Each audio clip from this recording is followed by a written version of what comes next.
बारिश में गरीब सास बहू का पिज्जा पराठा। बारिश बहुत होने के कारण विजयगढ़ के गार्जियन गाइड नामक प्राइवेट स्कूल में सरकारी स्कूल के बच्चों को भी शिफ्ट किया गया। अब वे लोग साथ में ही क्लासेस लगाते हैं। जैसे ही लंच टाइम होता है सभी बच्चे अपना अपना टिफिन खोलते हैं। पूरी क्लास के अंदर नन्हे नन्हे बच्चों के तरह तरह के खाने की खुशबू फैल जाती है। एक तरफ प्राइवेट स्कूल के बच्चों का बैच है तो दूसरी तरफ सरकारी स्कूल के बच्चों का। तभी नन्हा सा बच्चा विनीत बोला, चलो चलो सभी लोग अपने अपने टिफिन खोलो और बताओ कि किसने क्या लाया। आज तो मेरी माँ ने मुझे ढोकले बना कर दिए। मेरी माँ बहुत अच्छे ढोकले बनाती है। मैं उनसे जिद करके ढोकले बनवाए थे ताकि मैं तुम सबको खिला सकूं। यार शुभम, तेरे टिफिन में बहुत अच्छी खुशबू आ रही है। तू भी तो बता कि तेरी माँ ने तुझे क्या दिया है। मैं आज टिफिन में पिज्जा लेकर आया हूँ, वो भी चीज वाला जिसमें बहुत सारी वेजिटेबल भी हैं। अच्छा, तो तेरी टिफिन से इसलिए इतनी अच्छी खुशबू आ रही है। तू हम सबको भी पिज्जा काट कर खिलाएगा ना। कल मैं भी पिज्जा लाई थी, मैंने भी सबको खिलाया ना। मैं अगले हफ्ते फिर से पिज्जा लेकर आऊंगी और मैं सबसे बड़ा वाला पीस तुझे दूंगी। हाँ, क्यों नहीं, लेकिन पहले सरकारी स्कूल के बच्चों का टिफिन भी तो देख ले कि उन्होंने क्या लाया। पायल, चिंटू, तुम दोनों भी अपना अपना टिफिन खोलकर दिखाओ कि तुम क्या लाए हो। अगर तुम कुछ अच्छा लाए होगे तो हम तुम्हें भी कुछ खाने को दे देंगे। फिर पायल और चिंटू दोनों ने अपना अपना टिफिन खोला तो देखा कि उसमें 2 रोटी, प्याज, लहसुन और हरी मिर्च की चटनी थी। ये देखकर दोनों नन्हे से बच्चे पायल और चिंटू बहुत ज्यादा उदास हो गए। दोनों ने नजरें शर्म से नीचे झुका ली। ये देखकर प्राइवेट स्कूल के सभी बच्चे उनका मजाक उड़ाने लगे और शुभम बोला, अरे सरकारी स्कूल के बच्चे तो ऐसे ही होते हैं। उनके टिफिन में कभी प्याज रोटी निकलती तो कभी अचार पराठा। चलो उनके छोड़ो, हम सब मिलकर मेरा पिज्जा खाते हैं। हम अपना टिफिन उन्हें नहीं दे सकते, उनकी चटनी रोटी कौन खाएगा। शुभम, तेरा पिज्जा से बहुत अच्छी खुशबू आ रही है। मैंने कभी पिज्जा नहीं खाया, थोड़ा पिज्जा मुझे भी खिलाना। मेरा बहुत मन कर रहा है पिज्जा खाने का। मुझे भी खाकर देखना है कि चीज पिज्जा कैसा होता है।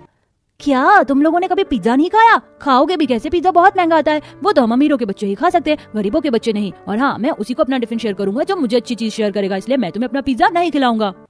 ऐसा कहकर शुभम अपने दोस्तों के साथ अपना पिज्जा बांटकर खा लेता है और पायल और चिंटू देखते ही रह जाते हैं। शाम को स्कूल की छुट्टी होती है। बाहर झमाझम बारिश हो रही थी। प्राइवेट स्कूल के बच्चे अपनी अपनी बस से घर चले जाते हैं। वहीं सरकारी स्कूल के बच्चे बारिश में भीगते हुए अपने घर जाते हैं। चिंटू और पायल भी सर पर अपना बस्ता रख लेते हैं और भीगते हुए घर आते हैं, जहां उनकी माँ और दादी घर के अंदर से बारिश का पानी बाहर निकाल रही थी। उनकी माँ सुशीला जैसे ही उन्हें देखती है तो कहती है, अरे बच्चों, तुम लोग तो भीग गए हो, जल्दी से अपने कपड़े बदल लो, तब तक मैं तुम लोगों के लिए खाना लगा देती हूँ। अगर समय से कपड़े नहीं बदलोगे तो तुम लोग बीमार पड़ जाओगे और हमारे पास इतने पैसे नहीं है कि हम तुम्हारा इलाज करवा सके। चिंटू और पायल कपड़े बदलकर खाना खाने बैठे तो देखा कि उनकी माँ ने उनके लिए दाल और चावल लगा दिया। ये देखकर पायल का मुंह बहुत बुरी तरह से उतर गया, क्योंकि वो अभी प्राइवेट स्कूल के बच्चों की बातों को भूल नहीं पाई थी। और पायल बोली, माँ, तुम रोज वही दाल चावल खिला देती हो और सुबह रोटी के साथ अचार प्याज यही सब। कभी कुछ अच्छा भी खिलाओ ना। हमारा भी मन करता है पिज्जा, बर्गर, चाउमीन, ये सब कुछ खाने का। आपको पता है, जब से मैंने पिज्जा देखा है मुझे वो बहुत अच्छा लगता है। मेरा भी मन है कि मैं एक बार जिंदगी में पिज्जा खाकर देखूं। बेटा, पिछले हफ्ते ही मैंने खीर बनाई थी। माँ, ये पिज्जा क्या होता है? हमने कभी पिज्जा नहीं खाया। हमारे स्कूल में प्राइवेट स्कूल के बच्चे पिज्जा लेकर आते हैं, कभी हमें भी पिज्जा बनाकर खिलाओ ना। बेटा, पिज्जा तो बहुत महंगा बनता है। हमारे पास इतने पैसे अभी तो नहीं है, लेकिन जब पैसे आ जाएंगे तो मैं तुम लोगों को पिज्जा बनाकर जरूर खिलाऊंगी। अभी तो तुम दोनों दाल चावल से ही काम चला लो। दोनों बच्चे दाल चावल खा लेते हैं। अगले दिन चिंटू और पायल की माँ उन्हें 5-5 रुपए देते हुए कहती है, बच्चों, ये रहा तुम दोनों के रिक्शे का किराया और आते आते हमेशा की तरह तुम दोनों पैदल आ जाना। चिंटू और पायल अपने 5-5 रुपए लेते हैं और स्कूल के लिए निकल पड़ते हैं। पायल स्कूल के लिए रिक्शा रोक रही थी, तभी चिंटू बोला, पायल, तुझे पिज्जा खाना है ना? हम ऐसा करते हैं कि स्कूल पैदल जाते हैं और अपने रिक्शे के पैसे बचा लेते हैं, फिर उसे इकट्ठा करके हम पिज्जा खाएंगे। वो तो ठीक है चिंटू, लेकिन अगर लेट हो गए तो?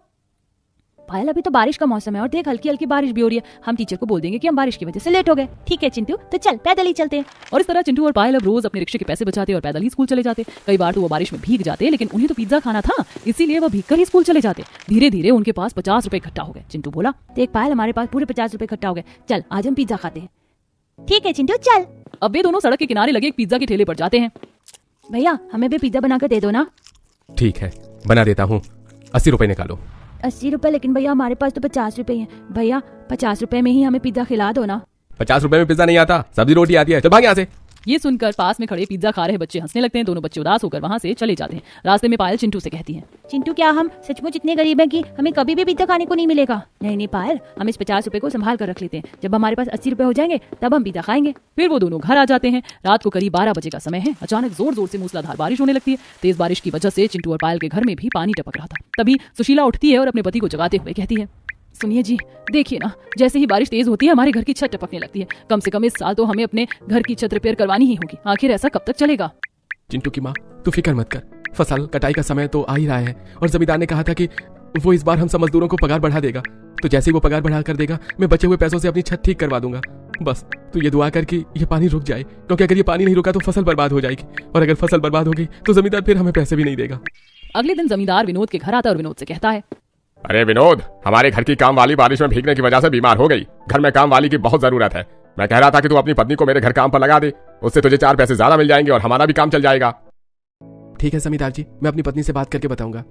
ठीक है, तेरी पत्नी हाँ कहे तो साथ में ले आना उसे। ऐसा कहकर जमींदार चला जाता है। तब विनोद की पत्नी उससे कहती है, अजी जमींदार सही तो कह रहा है, आखिर मैं घर में बैठी रहती हूँ, जमींदार के यहाँ काम करूंगी तो 4 पैसे आएंगे। हाँ बेटा, बहू सही कह रही है, तो उसे जमींदार के यहाँ काम पर लगा दे, कम से कम कुछ पैसे आएंगे तो घर की छत तो रिपेयर होगी। और फिर अगले दिन से विनोद की पत्नी जमींदार के यहाँ काम पर लग जाती है। विनोद की पत्नी किचन में खाना बना रही थी, तभी जमींदार की पत्नी कमला वहाँ आई और बोली, सुशीला मेरी बेटी को पिज्जा खाना है, सारा सामान फ्रिज में है और नीचे ड्रॉअर में रखा है, तू जरा मेरी बेटी के लिए पिज्जा तो बना दे। मालकिन मैं पिज्जा तो बना दूंगी, लेकिन मुझे तो पिज्जा बनाना आता ही नहीं है। अच्छा ये ले मेरा फोन, इसमें से तू पिज्जा की रेसिपी देखना और पिज्जा बना देना। ठीक है मालकिन, मैं बना देती हूँ। अब सुशीला यूट्यूब से देखकर जमींदार की बेटी के लिए पिज्जा बनाती है। पहली बार तो उससे पिज्जा बिगड़ जाता है, लेकिन फिर उसे हटाकर वह दूसरा पिज्जा बनाती है और वह पिज्जा परफेक्ट बन जाता है। सुशीला पिज्जा जमींदार की पत्नी को देती है और कहती है, लीजिए मालकिन, मैंने पिज्जा बना दिया, आप बेबी जी को खिला दीजिए। कमला वो पिज्जा अपनी बेटी को खिलाने के लिए लेकर चली जाती है। अब सुशीला ने सारा काम खत्म किया और फिर घर आने लगी। तभी कमला उससे बोली, अरे सुशीला, आज बेबी ने पिज्जा खा लिया तो उसके हिस्से के पराठे बच गए, तो तू ऐसा कर कि इसे अपने साथ ले जाओ, रास्ते में किसी गाय को डाल देना। ठीक है मालकिन। कमला ने वो पराठे अपने आंचल में रख लिए और मन में सोचने लगी, ये पराठे फेंकने से तो अच्छा है कि मैं इसे गर्म करके अपने बच्चों को खिला दूं। वैसे भी बारिश में गरम गरम तेल के पराठे तो बहुत अच्छे लगते हैं, मेरे बच्चे पराठे खाकर खुश हो जाएंगे। सुशीला वो पराठा लेकर अपने घर आ जाती है और जब बच्चे स्कूल से आते हैं तो तवे पर थोड़ा पानी छिड़ककर पराठों को ढककर गर्म करती है और उन्हें खाने को देती है। बच्चे पराठा खाते हैं तो चिंटू कहता है, माँ ये पराठा कड़क हो गए तो कितने अच्छे लग रहे हैं। माँ पिज्जा भी तो ऐसे कड़क होता है, क्या वो इससे भी अच्छा लगता है? चिंटू माँ को कैसे पता होगा, शायद उन्होंने भी कभी हमारी तरह पिज्जा नहीं खाया होगा। नहीं बेटा, मैंने एक बार पिज्जा खाया था जब मेरी नई नई शादी हुई थी ना, तो तुम्हारे पिताजी मुझे मेला दिखाने ले गए थे, वहां पर पिज्जा बिक रहा था तो उन्होंने मुझे तभी पिज्जा खिलाया था। माँ क्या पिज्जा सचमुच बहुत ही स्वादिष्ट होता है? हाँ चिंटू, वो बहुत अच्छा लगता है। तो क्या माँ जब मेरी शादी होगी तभी मुझे पिज्जा खाने को मिलेगा, उससे पहले मुझे पिज्जा खाने को नहीं मिलेगा? पायल की ये बात सुनकर चिंटू और उसकी माँ दोनों हंसने लगते हैं। ऐसे ही कुछ दिन बीत जाते हैं। एक दिन की बात है, जमींदार की पत्नी कमला सुशीला से कहती है, सुशीला ऐसा करके आज भी तू मेरी बेटी के लिए अच्छा सा पिज्जा बना दे जैसे तूने पिछली बार बनाया था। जी मालकिन, मैं भी बना देती हूँ। अच्छा तो एक बात बता, तूने इतना अच्छा पिज्जा कैसे बना लिया था? क्या तू अपने घर पर भी पिज्जा बनाकर अपने बच्चों को खिलाती है? अरे नहीं मालकिन, हम गरीब लोगों को भला कहाँ पिज्जा खाना नसीब होता है। वो तो मैंने यूट्यूब से देखकर पहली बार बनाया था। मेरे बच्चे भी पिज्जा खाने की बहुत जिद करते हैं, लेकिन मेरे पास इतने पैसे ही नहीं है कि मैं उन्हें पिज्जा खिला सकूं। अच्छा, तू आज ऐसा करना कि आज जब तू बेबी के लिए पिज्जा बनाएगी ना, तो पिज्जा का बचा हुआ सामान अपने घर ले जाना। ठीक है मालकिन, आपका बहुत बहुत धन्यवाद। अब शाम को सुशीला देखती है कि पिज्जा बेस खत्म हो गया था, लेकिन पिज्जा बनाने का बाकी सामान रखा हुआ था और साथ में कुछ बचे हुए पराठे भी रखे थे। सुशीला वो सारा सामान उठाकर रख लेती है और अपने घर आ जाती है। उसके बच्चे उसे देखकर बहुत खुश हो जाते हैं। तब सुशीला अपने बच्चों से कहती है, बच्चों तुम लोगों को पिज्जा खाना है ना, आज मैं तुम लोगों को पिज्जा खिलाऊंगी। माँ क्या तुम सच कह रही हो? क्या तुम सच में हमें पिज्जा खिलाओगी? लेकिन पिज्जा बनाने का सामान तो बहुत महंगा आता है, वो कैसे आएगा? वो मैं अपनी मालकिन के यहाँ से लाई हूँ, बस तुम लोग देखते जाओ। अब सुशीला ने सारा सामान निकाला, चूल्हे पर तवा रखा, पानी की कुछ चींटे मारी और पराठों को गर्म करके कड़ा किया। उसके बाद उसमें अलग अलग तरह की सॉस लगाई, सब्जियां रखी और ऊपर से चीज घिस के डाली और ढक कर पका लिया। थोड़ी ही देर में पिज्जा पराठा बनकर तैयार हो गया। सुशीला ने चाकू से ही उसके स्लाइस काटे और अपने बच्चों को खाने को दिए। बच्चों ने पिज्जा पराठा खाया तो उन्हें वह पिज्जा बहुत अच्छा लगा। तब तक सुशीला के पति और उसकी सास भी वहां गई। उन्हें देखकर पायल बोली, पिताजी दादी आ गए, आप लोग देखिए आज तुम्हारे पिज्जा पराठा बनाया और बहुत ही स्वादिष्ट बनाया, आप लोग भी खाइए ना। तब तक सुशीला उन दोनों को भी पिज्जा पराठा दे देती है। दोनों रोटी पिज्जा खाते हैं और सुशीला की सास कहती है, अरे बहू तूने तो बहुत ही स्वादिष्ट रोटी पिज्जा बनाया है। हाँ सुशीला, तुम्हारा पिज्जा पराठा तो सचमुच बहुत ही स्वादिष्ट लग रहा है। और लीजिए ना आप। नहीं सुशीला, आज मेरा खाना खाने का मन नहीं कर रहा। क्या बात है जी, मैं देख रही हूँ कि आज आप बहुत परेशान दिखाई दे रहे हैं। क्या बताऊं सुशीला, इस लगातार बारिश ने तो हम मजदूरों का बेड़ा ही गर्क कर रखा है।